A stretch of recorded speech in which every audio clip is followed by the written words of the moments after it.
welcome to our English news edition coming to you from Canal, Algérie in today's top stories. 2 days before the Shan opening ceremony, Barraqi Stadium is a venue of rehearsals to ensure a good show of this continental footballing event.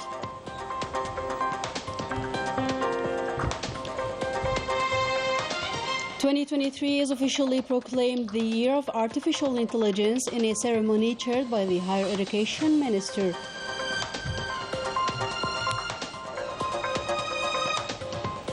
Protest movements keep going on in Morocco, calling for the departure of the Justice Minister following his latest provocative statements.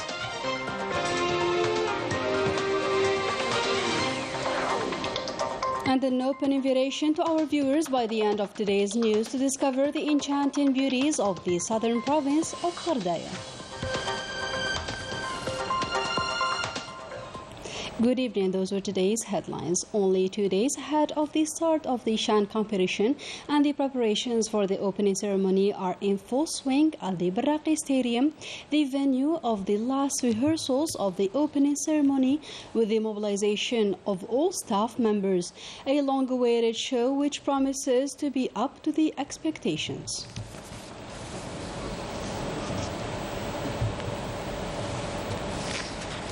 All human and material resources have been mobilized to guarantee the smooth running of this big footballing event, with a special plan worked out by the Civil Defense Directorate during their inspection visit to El Hami's Civil Defense Unit.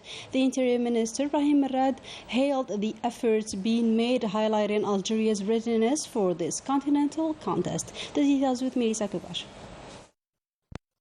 The Interior Minister Brahim Merad hailed the mobilization of the civil defense at the level of the national unity of instruction and intervention of Dar al-Bida.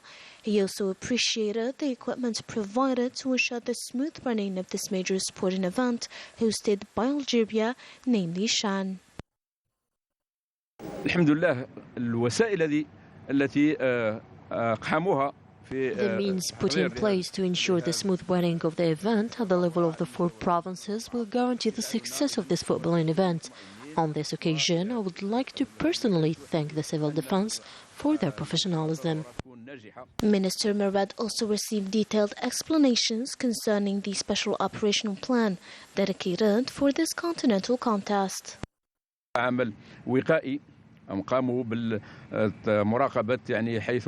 Their hard work consists on ensuring safety.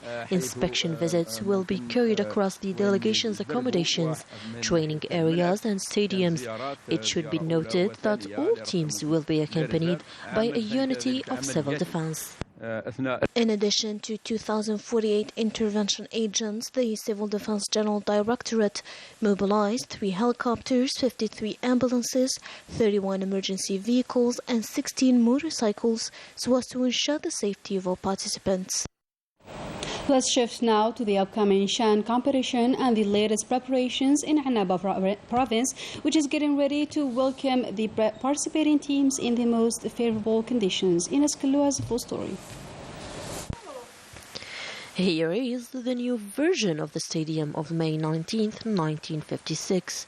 A real architectural gem at the heart of Annaba, the pearl of the Algerian East. Annaba Stadium is considered as the second largest stadium in Algeria after that of July 5, 1962 in Algiers. The stadium is now ready for this continental event. Everyone is working hard to make the final adjustments before the D-Day. Thank God we are in the final phase. I can assure you that all human and material resources are mobilized to ensure the smooth running of this major footballing event. Our workers are doing a great job. Sports facilities that meet international standards, a natural grass pitch, grandstands that can accommodate up to 56,000 spectators. In short, everything is ready to go for the games that this stadium will host. Honestly, I didn't recognize the stadium. It is just amazing. Everything is renovated. It's a real achievement for Annaba and Algeria. A few days before the start of the Shan, Annaba province, like the other provinces meant by this event, is ready to welcome the African squads. In other news, the members of the Council of the Nation adopted a draft bill related to the prevention and fight against money laundering and terrorism financing during a plenary session chaired by the President of the Council, Saleh Goujil, in the presence of the Justice Minister Abdurrashid Tabbi and the Minister in charge of relations with the Parliament, Basma Azwar.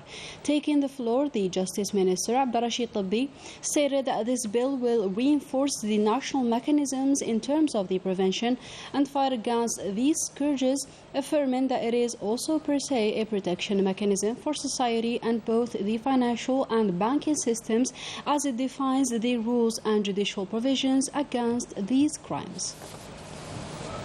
In a different activity, a memorandum of cooperation was signed on Tuesday between the Mediator's Office and the High Authority for Transparency, Prevention and Fight Against Corruption for an optimal management of the citizens' concerns.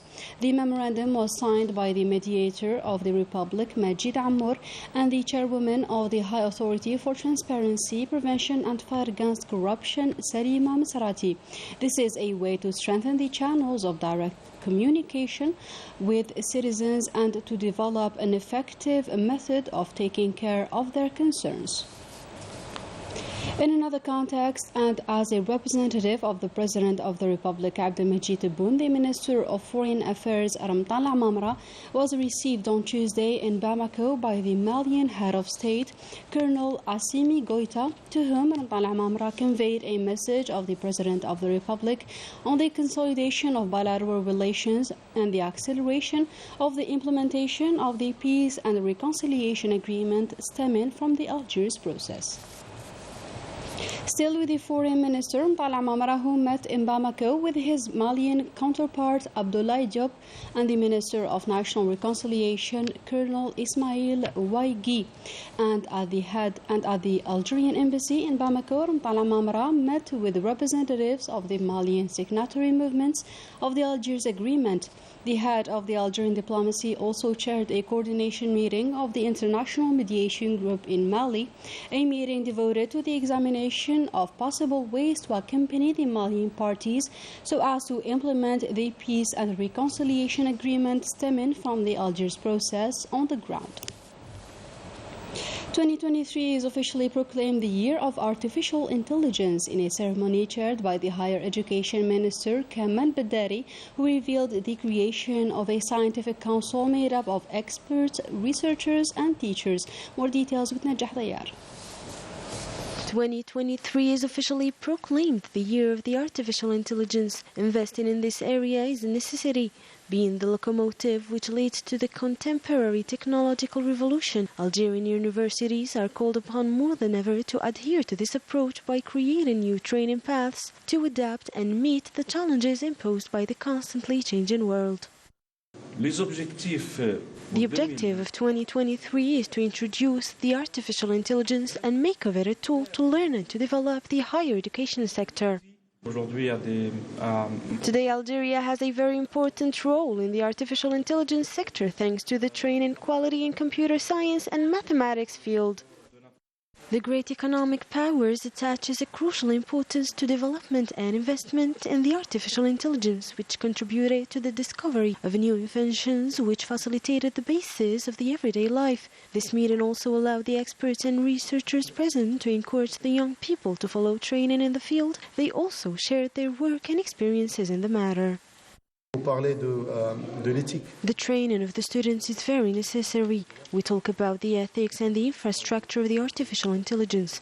We also talk about sorts of specialized calculations and the internet connection that connects all sorts of the calculations. A scientific council made up of experts, researchers and teachers specialized will be soon installed by the Higher Education and Scientific Research Ministry with a view to introducing artificial intelligence into university programs. As part of promoting the national production, a fair on olive oil export was organized at the National Agency for the Promotion of Foreign Trade in the capital Algiers, and that under the patronage of the Trade Minister, an event to which several active economic operators in the olive growing sector were invited. And another friend of the Algerian Revolution has left us. Adolfo Kaminsky passed away at the age of 97. This anti-colonialist activist was specialized in issuing false documents at that time and was also a big supporter of the FLN French Federation militants. Story by Melissa Kovash. It is with terrible sorrow that Algeria received the death of one of its friends, an anti-colonialist, militant and a photographer, Adolfo Kaminsky, who passed away at the age of 97. I had the experience of World War II. My network saved thousands of lives. As for Algerians, I had to ensure their safety by providing them with shelter. I had some friends who couldn't reject me, help them across the borders and provide them with papers. I did what I considered as my duty. Donc j'ai fait ce que je considérais comme mon devoir. I always refused to get paid. All I wanted to be was an activist for fair causes. These are the words of the king of forged documents, who saved thousands of lives by providing them with fake documents. Pour moi, il n'y a pas de bon et de mauvais racisme. To me, there is no good or bad racism.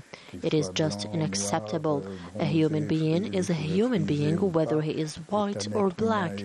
I've never accepted this difference. J'ai jamais supporté qu'on fasse une ségrégation. Through his entire career, Adolfo worked in hiding, while adopting the culture of secrets to protect his connections and all those fighting against injustice. During the 50s, Kaminsky was known for his support for the French Federation, FLN, and recalls his unforgettable meeting with the manager of the French Federation, FLN. J'ai fait la connaissance de Omar Boudaoud seulement quand j'ai pris la clandestinité en Belgique. I met Omar Boudaoud when I delayed my stay in Belgium due to arrests, operations, and in an apartment of those arrested was all the archives of the FLN. Therefore, I had to break in the apartment and secure the archives. J'ai été obligé de cambrioler cet appartement et de mettre tout en sécurité. The late used his photography skills to work among Jensen network in charge of liaison, and the Curiel network, with one goal in mind: bring support to fair causes. Demonstrations in Morocco continue more than ever before. Both employees and candidates of the justice sector are determined to make their voice heard and to obtain their rights, which are violated by the Makhzen regime, a system that they consider to be biased. Ines Kalou reports.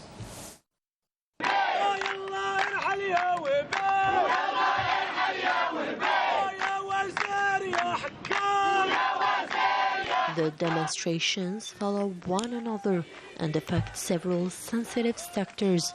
This time, the justice sector. Lawyers have decided to intensify their fight against a government they consider responsible for this humiliating situation. The picture that demonstrators burned is that of the Moroccan Minister of Justice, Abdellatif Wahbi, who made provocative remarks about the participants in competency examination to practice the lawyer profession. While their anger is still fierce, the one who is supposed to embody justice comes to stir up their anger by pouring oil on fire. Abdellatif Wahbi, whose son unsurprisingly won the competition, simply stated that his son fully deserved all the success because his father has paid for his studies abroad. The demonstrators are demanding the withdrawal of the insulting and contemptuous remarks from the Minister of Justice and want his resignation. We are in a capitalist state. As I think about capitalism doesn't exist. The state incites corruption, inequality, and complete lack of justice. Many students with higher degrees are unemployed, and no one cares or even listens to the voice of these students who are a subject of injustice. الحاصلين على شواهد عليا علاش هاد الحقره كامله كنعبروا على الرفض ديالنا المطلق لهاد الممارسات. We absolutely reject these practices, which we describe as unfair against people. The Moroccan authorities should open an investigation into this matter and dismiss the Minister of Injustice, Abdelatif Wahbi. سيدتها مباراة المحاماة الأخيرة ديال ربعاد وجنبير. كما نؤكد أن على السلطات المغربية أن تفتح تحقيق في هذا الأمر وأن تقيل الوزير وهبي وزير العدل وزير اللا عدل مع المحاسبة. The list of Mahsen scandals is growing, pushing Moroccans for escalation to get rid of a regime enshrining chaos and failure. Tourism in southern Algeria keeps attracting visitors in this cold season, and with the facilitation measures of granting visa, more and more foreigners fond of the Algerian desert flock to our enchanting cities topped by Gherdaya, a land of magic and bewitching beauties. Story by Najah Tayar. Gherdaya, the enchanting gateway to the desert, a captivating Millennium city. Its renowned historical and magical landscapes made it a favorite destination for visitors and tourists who flock in large groups from the four corners of the world. Gherdaya is a very beautiful city. We visited several sites, among them Zilfana. We absolutely love it. It's beautiful. It's interesting in terms of history, architecture, and of course, people are very kind and welcoming, so we love it. With its centuries of history and its architectural splendors, the Mzab Valley has an exceptional material and non-material heritage. It's a wonderful place. We didn't expect to find so beautiful architecture and so people so kind with us. It was very amazing for us to be here. I'm from California, from the USA. Gherdaya is a beautiful place, full of tradition, so yeah, come visit. Yeah, I'm Corey from Houston, Texas, the United States. I've really enjoyed walking around the city, seeing the beautiful tapestries. With the measures of facilitating visa granting for tourists, Gherdaya is on the way to be a real tourist pole. And with that, our today's news edition comes to a close. Thank you for watching and goodbye.